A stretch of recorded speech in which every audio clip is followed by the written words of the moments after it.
നമസ്കാരം. അന്താരാഷ്ട്ര ക്രിമിനൽ കോടതി ഇതാ ഇസ്രായേൽ പ്രധാനമന്ത്രി ബെന്യാമിൻ നെതന്യാഹുവിനും അതോടൊപ്പം തന്നെ മുൻ പ്രതിരോധ മന്ത്രിയായ യോവ് ഗാലന്റിനും ഇപ്പോൾ അറസ്റ്റ് പുറപ്പെടുവിച്ചിരിക്കുകയാണ്. ഇസ്രായേലിൻ്റെ എല്ലാ വാദങ്ങളും തള്ളിക്കളഞ്ഞാണ് ഈ അപൂർവമായിട്ടുള്ള വിധി ഇപ്പോൾ അന്താരാഷ്ട്ര കോടതി പുറപ്പെടുവിച്ചിരിക്കുന്നത്. ഹമാസിൻ്റെ മിലിറ്ററി കമാൻഡർ മുഹമ്മദ് ദെയ്ഫിനും അറസ്റ്റ് വാറണ്ട് അയച്ചിട്ടുണ്ട്. എന്നാൽ മുഹമ്മദ് ദെയ്ഫ് കൊല്ലപ്പെട്ടുവെന്നാണ് ഇസ്രായേൽ ഇപ്പോൾ വ്യക്തമാക്കുന്നത്.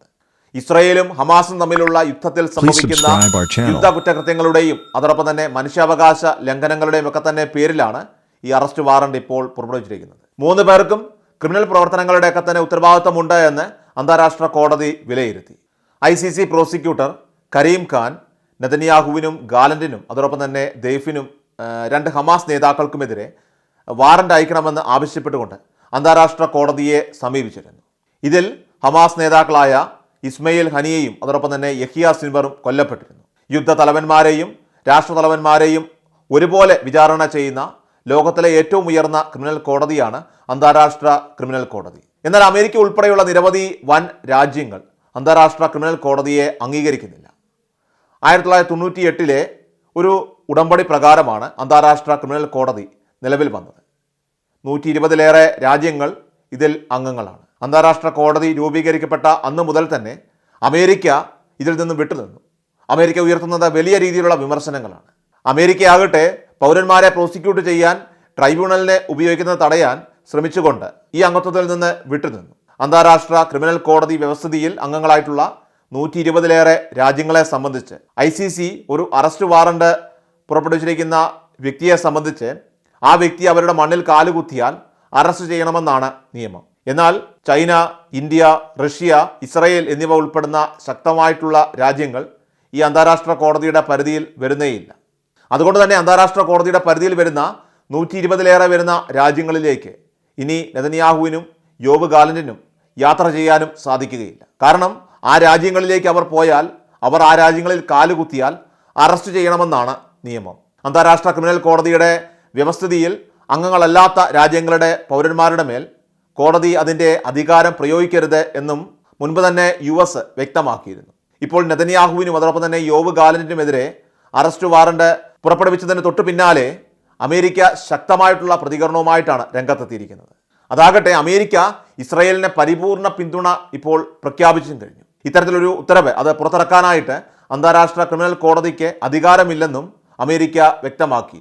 മുതിർന്ന ഇസ്രായേലി ഉദ്യോഗസ്ഥർക്ക് അറസ്റ്റ് വാറണ്ട് പുറപ്പെടുവിക്കാനുള്ള കോടതിയുടെ തീരുമാനം അമേരിക്ക തള്ളിക്കളയുന്നുവെന്നാണ് ഇപ്പോൾ പ്രതികരിച്ചിരിക്കുന്നത്.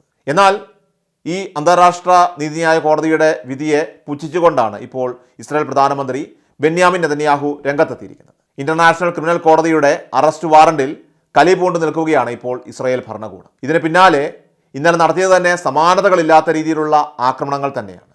ലെബനനിൽ ഇസ്രായേൽ ഇന്നലെ നടത്തിയ ആക്രമണത്തിൽ 47ഓളം ആളുകൾ കൊല്ലപ്പെട്ടു. ഒരു മാസത്തിനിടെ ലെബനനിൽ നടന്നത് 3583 മരണങ്ങളാണ്. ഇന്നലെ ഇസ്രായേൽ വ്യോമാക്രമണത്തിൽ ഗാസയിലെ മരണം 66ആയി. എന്നാൽ അന്താരാഷ്ട്ര ക്രിമിനൽ കോടതിയുടെ പരിധിയിൽ വരുന്ന 120ഓളം വരുന്ന രാജ്യങ്ങളിൽ നിന്നുള്ള പ്രതികരണങ്ങൾ ഹമാസിനെ സന്തോഷിപ്പിക്കുന്നുണ്ട്. അവർ അതിനെ ആഘോഷിക്കുകയാണ്. ഹമാസ് കേന്ദ്രങ്ങളിൽ നിന്ന് ഇതിനെ തുടർന്ന് നിരവധി പ്രതികരണങ്ങളും കഴിഞ്ഞ മണിക്കൂറുകളിൽ പുറത്തു വന്നിരുന്നു. നെതന്യാഹുവിനും അതോടൊപ്പം തന്നെ ഗാലന്റിനും അറസ്റ്റ് വാറണ്ട് പുറപ്പെടുവിച്ചതിന് തൊട്ടു പിന്നാലെ ശക്തമായിട്ടുള്ള രീതിയിലുള്ള പ്രതികരണങ്ങളാണ് മറ്റു പല രാജ്യങ്ങളിൽ നിന്നും ഉയർന്നത്. എന്നാൽ ബ്രിട്ടൻ ആകട്ടെ ഇതുവരെ അവരുടെ നയം വ്യക്തമാക്കിയിട്ടില്ല. അമേരിക്കൻ പ്രസിഡന്റ് ജോ ബൈഡൻ പറയുന്നു, ഞാൻ ഒരിക്കൽ കൂടി വ്യക്തമാക്കുന്നു, ICC സൂചിപ്പിക്കുന്നത് അത് എന്തു തന്നെ ആയാലും ഇസ്രായേലും ഹമാസും തമ്മിൽ ഒരു വിധത്തിലുള്ള തുല്യതയുമില്ല.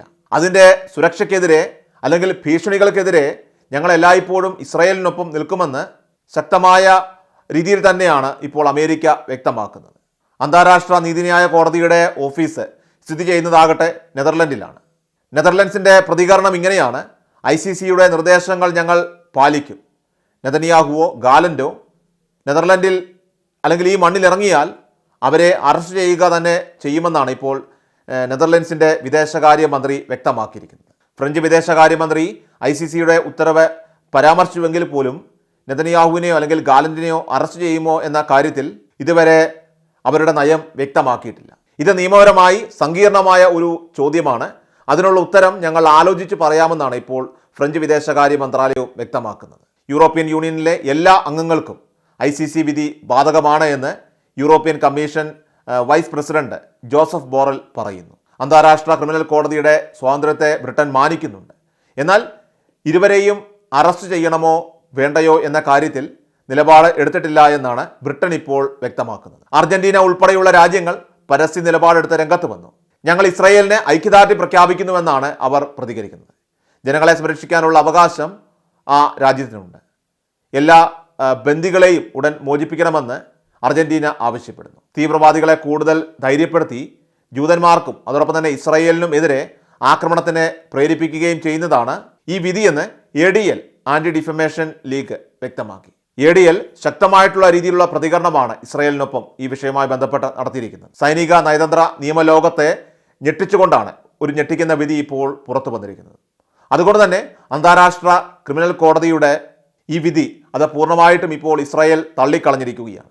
നെതന്യാഹുവും ഗാലന്റും പട്ടിണിയെ ഒരു യുദ്ധകുറ്റമായി നടത്തിയെന്നാണ് കോടതി ആരോപിക്കുന്നത്. മനുഷ്യത്വരഹിതമല്ലാത്ത കുറ്റകൃത്യങ്ങളാണ് അവർ നടത്തിയത്. കൊലപാതകം, പീഡനം, മനുഷ്യത്വരഹിതമായിട്ടുള്ള പ്രവർത്തനങ്ങൾ എന്നിവ നെതന്യാഹുവും ഗാലന്റും ചെയ്തുവെന്ന് അന്താരാഷ്ട്ര കോടതി വിലയിരുത്തി. അന്താരാഷ്ട്ര കോടതിയുടെ കീഴിൽ വരുന്ന 120-ലധികം അംഗരാജ്യങ്ങളിലേക്ക് ഇനി ഇസ്രായേലിന്റെ പ്രധാനമന്ത്രിക്കും അതോടൊപ്പം തന്നെ മുൻ പ്രതിരോധ മന്ത്രിക്കും യാത്ര ചെയ്യാൻ സാധിക്കില്ല എന്ന വാർത്തകൾക്കിടയിൽ ചില രാജ്യങ്ങളെ സംബന്ധിച്ച് ഈ വിഷയവുമായി ബന്ധപ്പെട്ട് എന്ത് പ്രതികരിക്കണമെന്ന് പോലും അവർക്ക് മനസ്സിലാകുന്നില്ല. ഗാസ മുനമ്പിൽ പ്രവേശിച്ച ഇസ്രായേലിന്റെ 1 ലക്ഷത്തോളം സേനാംഗങ്ങൾക്ക് കൃത്യമായ ഭക്ഷണവും മറ്റടിസ്ഥാന സൗകര്യവും ഇസ്രായേൽ എത്തിച്ചു.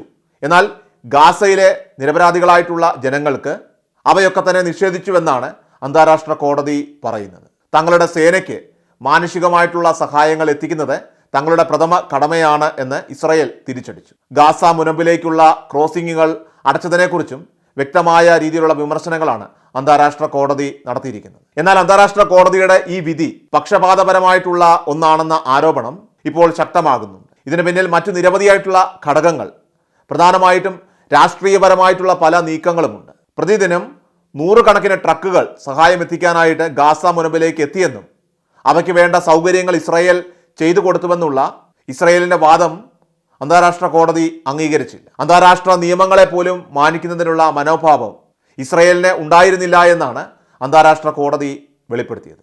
നെതന്യാഹുവും അതോടൊപ്പം തന്നെ ഗാലന്റും സിവിലിയന്മാരെ ബോധപൂർവം ലക്ഷ്യം വയ്ക്കാൻ IDF-നോട് നിർദ്ദേശിച്ചുവെന്ന നിരീക്ഷണവും കോടതി നടത്തുകയുണ്ടായി. എന്നാൽ ഇസ്രായേലിന്റെ ഹോം ഗ്രൗണ്ടിലേക്ക് 10,000-ലധികം റോക്കറ്റുകൾ തൊടുത്തുവിട്ട ഹമാസിനെതിരെ എന്തുകൊണ്ട് ശക്തമായിട്ടുള്ള രീതിയിലുള്ള നിരീക്ഷണം അന്താരാഷ്ട്ര കോടതി നടത്തിയില്ല എന്നുള്ള മറുചോദ്യവുമായിട്ട് ഇസ്രായേൽ സൈന്യവും അതോടൊപ്പം തന്നെ നെതന്യാഹുവും നിൽക്കുകയാണ്. ICC സ്വന്തം നിയമങ്ങളുടെ വീക്ഷണകോണിൽ നിന്നാണ് ഇത്തരമൊരു വിധി പുറപ്പെടുവിച്ചിരിക്കുന്നതെന്നും അത് അംഗീകരിക്കാൻ തങ്ങൾക്ക് ബാധ്യതയില്ലെന്നുമാണ് ഇപ്പോൾ ഇസ്രായേലും നെതന്യാഹുവും വ്യക്തമാക്കുന്നത്.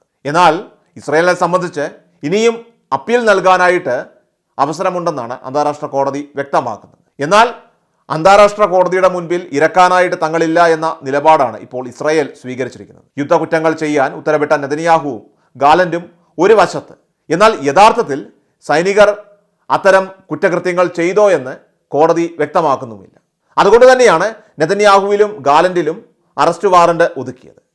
ICCയുടെ കണ്ടെത്തലുകൾ പ്രാഥമികം മാത്രമാണ്. നെതന്യാഹുവിനോ ഗാലന്റിനോ എതിരായിട്ടുള്ള വസ്തുതകളുടെ കണ്ടെത്തൽ ഇതിൽ പ്രതിഫലിക്കുന്നില്ല. പ്രാഥമികമായി ഞങ്ങളൊരു അറസ്റ്റ് വാറണ്ട് മാത്രമാണ് പുറപ്പെടുവിക്കുന്നതെന്നാണ് ICC വ്യക്തമാക്കുന്നത്. അന്താരാഷ്ട്ര കോടതിക്ക് മുൻപാകെ ഇസ്രായേൽ നിരത്തിയ വാദഗതികൾ അംഗീകരിക്കാനാവുന്നില്ല എന്ന കണ്ടെത്തലാണ് കോടതി നടത്തിയത്. അതുകൊണ്ടാണ് ഇത്തരമൊരു സുപ്രധാന വിധിയിൽ തങ്ങൾ എത്തിച്ചേർന്നത് എന്ന് അന്താരാഷ്ട്ര കോടതി പറയുന്നു. ഒരു അഴിമതിക്കാരനായിട്ടുള്ള ചീഫ് പ്രോസിക്യൂട്ടർ ലൈംഗിക പീഡന ആരോപണങ്ങളിൽ നിന്ന് സ്വയം രക്ഷപ്പെടാൻ ശ്രമിക്കുന്നു. പക്ഷപാതപരവും വിവേചനപരവുമായിട്ടുള്ള രാഷ്ട്രീയ സ്ഥാപനമാണ് അന്താരാഷ്ട്ര ക്രിമിനൽ കോടതി. ആ കോടതിയുടെ അസംബന്ധവും അതോടൊപ്പം തന്നെ തെറ്റായതുമായിട്ടുള്ള നടപടികളും ആരോപണങ്ങളും ശക്തമായി നിരസിക്കുന്നുവെന്നാണ് ഇസ്രായേൽ വ്യക്തമാക്കിയത്. ഒരു അഴിമതിക്കാരനായ ചീഫ് പ്രോസിക്യൂട്ടർ ലൈംഗിക പീഡന ആരോപണങ്ങളിൽ നിന്ന് സ്വയം രക്ഷപ്പെടാൻ ശ്രമിക്കുന്നു. ഇസ്രായേൽ വിരുദ്ധ വിദ്വേഷത്താൽ നയിക്കപ്പെടുന്ന പക്ഷപാതികളായിട്ടുള്ള ജഡ്ജിമാരാണ് തലപ്പത്തുള്ളത്. അതുകൊണ്ട് തന്നെ ഈ വിധി ഞങ്ങൾ അംഗീകരിക്കുന്നില്ല എന്നാണ് ഇസ്രായേൽ പറയുന്നത്. ഇസ്രായേൽ വിരുദ്ധ തീരുമാനങ്ങളൊന്നും തന്നെ തങ്ങളുടെ പൗരന്മാരെ സംരക്ഷിക്കുന്നതിൽ നിന്ന് ഇസ്രായേൽ എന്ന രാഷ്ട്രത്തെ തടയില്ല.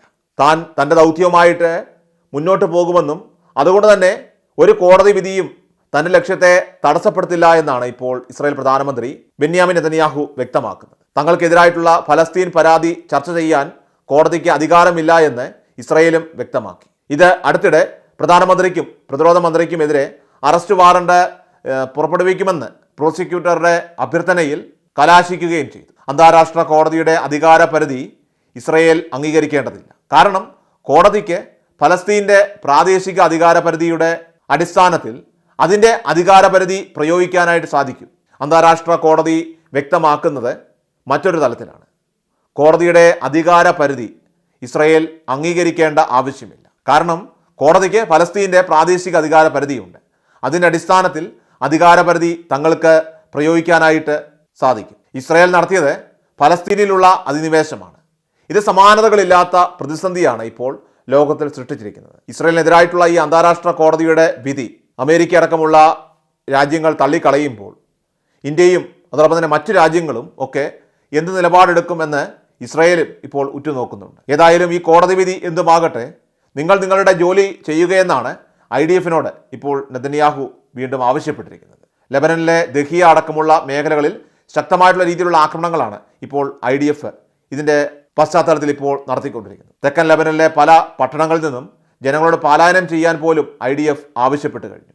ഞങ്ങളുടെ ജോലി എത്രയും പെട്ടെന്ന് ചെയ്തു തീർക്കുമെന്നാണ് നെതന്യാഹുവിൻ്റെ പ്രതികരണം. യുദ്ധം ആരംഭിച്ചിപ്പോൾ 412 ദിവസങ്ങൾ കഴിഞ്ഞിരിക്കുന്നു. ഇതിനിടയിലാണ് അന്താരാഷ്ട്ര ക്രിമിനൽ കോടതിയുടെ ഈ വിവാദമായിട്ടുള്ള വിധി പുറത്തു വന്നിരിക്കുന്നത്. അതിനെ പരിഹസിച്ച് തള്ളിക്കൊണ്ടാണ് കൂടുതൽ ശക്തമായി തന്നെ ഗാസ മുനമ്പിലും അതോടൊപ്പം തന്നെ ലെബനനിലും ഇസ്രായേൽ വീണ്ടും ആക്രമണം ഇപ്പോൾ ശക്തമാക്കുന്നത്. ഈ വിധി പൂർണ്ണമായിട്ട് തള്ളിക്കളഞ്ഞ അമേരിക്ക തങ്ങൾ ഇസ്രായേലുമായിട്ട് ഇക്കാര്യം ചർച്ച ചെയ്യുന്നുവെന്നും ഭാവി പദ്ധതികൾ ഉടൻ തന്നെ പ്രഖ്യാപിക്കുമെന്നും അറിയിച്ചിട്ടുണ്ട്. ഇതിനിടയിൽ ഡൊണാൾഡ് ട്രംപിന്റെ പ്രതികരണം പുറത്തു വന്നു. കേഗ് ആസ്ഥാനമായിട്ടുള്ള ICC-ക്കെതിരെ ഉപരോധം ഏർപ്പെടുത്തണമെന്ന് ഒരാവശ്യമാണ് ഇപ്പോൾ അമേരിക്കയിൽ ശക്തമായിക്കൊണ്ടിരിക്കുന്നത്.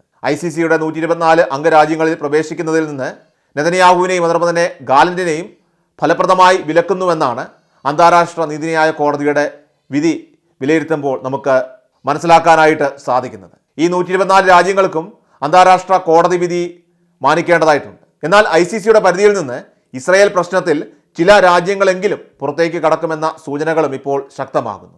ഇസ്രായേൽ തങ്ങളുടെ ജനങ്ങളെയും അതിർത്തികളെയും വംശഹത്യ അതോടൊപ്പം തന്നെ ഭീകരരിൽ നിന്ന് നിയമപരമായിട്ട് സംരക്ഷിക്കുകയാണ് ചെയ്തത്. അതായത് അതിൽ എന്തിനാണ് ഇസ്രായേലിനെ കുറ്റപ്പെടുത്തുന്നത് എന്ന ചോദ്യം അമേരിക്ക അടക്കം ഇപ്പോൾ ശക്തമായിട്ട് ഉന്നയിക്കുന്നുണ്ട്. ഗാസയിലെ ജനങ്ങൾക്ക് ഭക്ഷണം, വെള്ളം, മരുന്ന്, വൈദ്യസഹായം, ഇന്ധനം, വൈദ്യുതി എന്നിവ ഉൾപ്പെടെ അവരുടെ നിലനിൽപ്പിന് ഒഴിച്ചുകൂടാൻ സാധിക്കാത്ത അല്ലെങ്കിൽ കഴിയാത്ത വസ്തുക്കൾ അത് ബോധപൂർവം നിഷേധിച്ചു എന്നതാണ് ഇസ്രായേൽ ചെയ്തിരിക്കുന്ന യുദ്ധ കുറ്റകൃത്യം.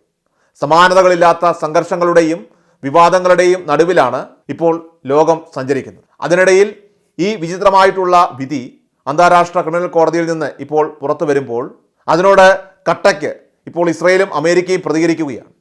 ഇനി എന്താവും ഈ വിധിയുടെ ഭാവിയെന്നും അത് മറ്റു രാജ്യങ്ങളുടെ തീരുമാനങ്ങൾ അടിസ്ഥാനമാക്കിയായിരിക്കും നമുക്ക് വ്യക്തമാവുക. അത് കാത്തിരുന്ന് കാണേണ്ടതായിട്ട് വരും.